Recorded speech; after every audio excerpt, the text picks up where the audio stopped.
Welcome back to the ban list channel. How was the ban list for you, Daniel? Was it okay? Firewall Dragon was not the problem card.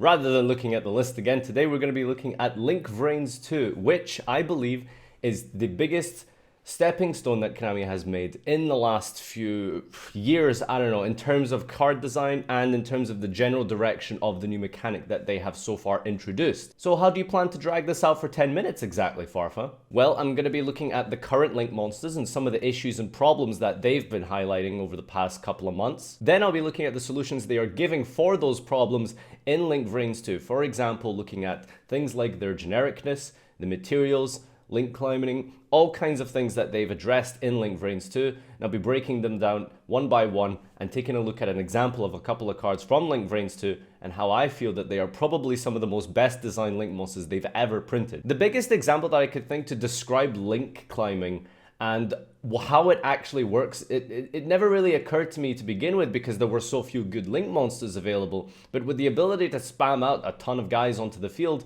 you could just basically access literally any monster in the game that has arrows. And I think the problem with that was just how generic Link monsters are. They literally just require X amount of monsters. And those monsters can be used for more monsters on top of that. And then if you want to go even further, those monsters can be used to combine to link into other monsters again. So the example I have is, well, imagine that you could combine a level 1 monster and a level 3 monster together to make Castel.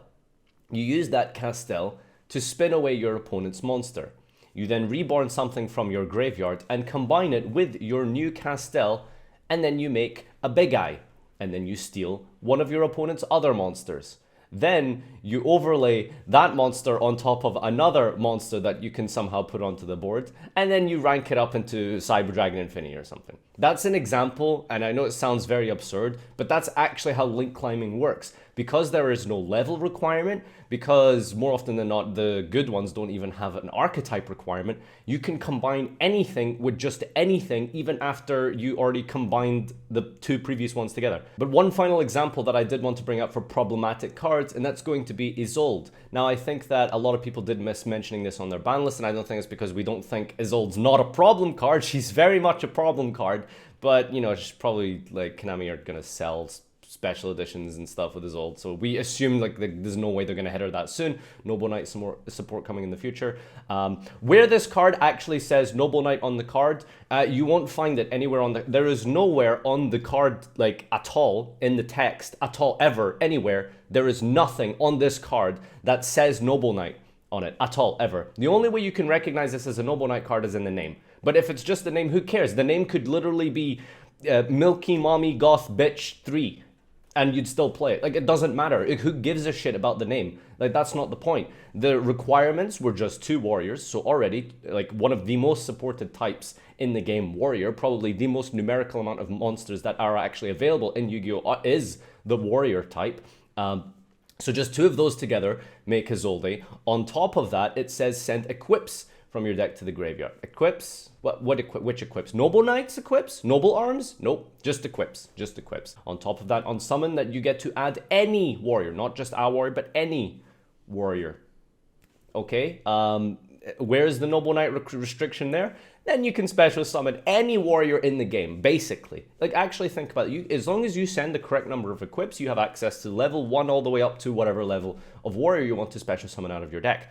That is so far gone from generic that I don't even think Konami themselves like actually tested this card, because if they actually properly tested this card, they would have recognized, wow, this card does anything. It does everything. This card can do whatever you want it to, and that's way too absurd. So let's look at solutions and how they've managed to address some of this well. And just before I start looking at these examples, I understand some of the ones and some of the cards I'll be bringing up are just generally just bad cards, but that's not because they're bad because of the restriction. They're bad just because the effect Konami gave them were just not good enough, you know, like just straight up just that, sorry, but the effect you gave these cards either aren't even pretty like related at all to the archetype. They're too hard to make, like the Thunder Dragon one.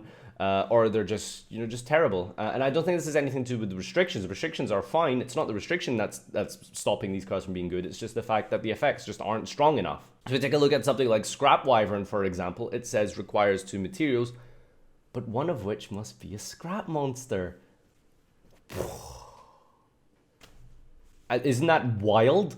Look at General Six Samurai. He needs a Six Samurai monster to make, at least a Six Samurai. Isn't that crazy? Wow, imagine Isolde said requires 2 warriors, one of whom must be a noble knight. That would have been insane for balance, right? That's crazy. On top of that, I feel like if Isolde was printed as Link Vrains 2 rather than Link Vrains 1 after they had learned some of their mistakes and mishaps, I would assume Isolde would probably say, can only special a noble knight monster from your deck. Does that really change a lot? Well, I mean, it doesn't summon Armageddon Knight, so I mean, let's look at another monster, and this is Dragoonity, and this guy basically has a bunch of stuff and whatever, but the most important thing is the materials when we're looking at genericness.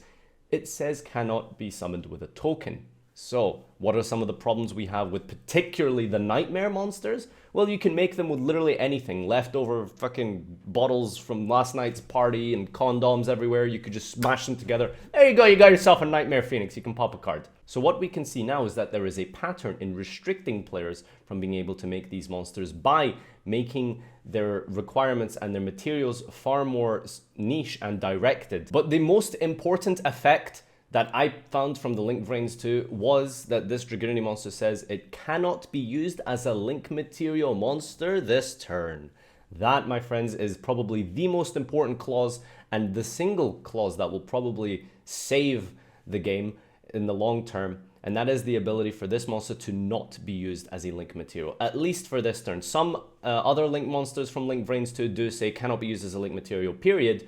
But I think even just simply adding cannot be used as a Link material this turn completely stops this absurd ability to Link climb into pretty much anything in the game. That restriction alone, I think, is the most biggest important takeaway. And if you take anything away from this video, and that is that the Dragoonity monster is probably one of the most well-designed ones from Link Vrains 2, just because of this one clause here, stopping that Link climb absurdity. The Nordic monster is, I think, pretty terrible, but at the same time, the materials are very, very specific now. This is what a pattern you'll be noticing. The materials and the things that you need to make these guys is getting more and more specialized. Level 5 or lower Nordic monster has to be used as a material, not just, you know, 2 random guys or whatever that you can make with Scapegoat or something, right? It's actual specific things now, and that's very important. The Fire Fist monster, for example, can only be special summoned once per turn. The Nightmares, you would be able to make them multiple times and spin multiple things and pop multiple things and then get draws in the process. But the Fire Fist monster kind of alleviates some of those issues by, like I said, being once per turn, or not even once per turn, just you can only summon it once per turn. That is a very important clause, and I think it's something that will pretty much stop a lot of issues that we would see with the Nightmares if they so happen to have, you know, something like that or some kind of restriction. The Angler Knuckler thing, Link monster. Is that a train thing? I'm not sure. But anyway, this guy says that each effect can only be used once and only once that turn.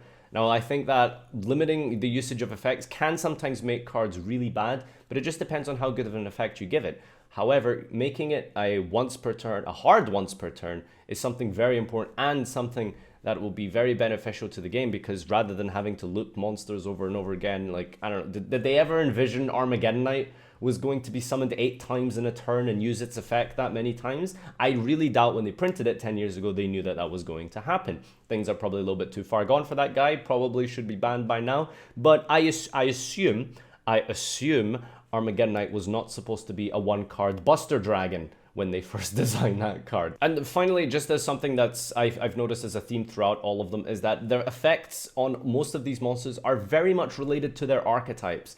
Unlike Isolde, which just says summon any warrior at all from your deck or add any warrior in the game to your hand, you'll notice that throughout a lot of the Link Vrains 2 monsters, their effects are not generic that way. They are very specifically discard a Dark Lord, or add a Dark Lord, or destroy a scrap monster. It's not just destroy any card or anything. They are very, very specific in what they allow you to do with their effect.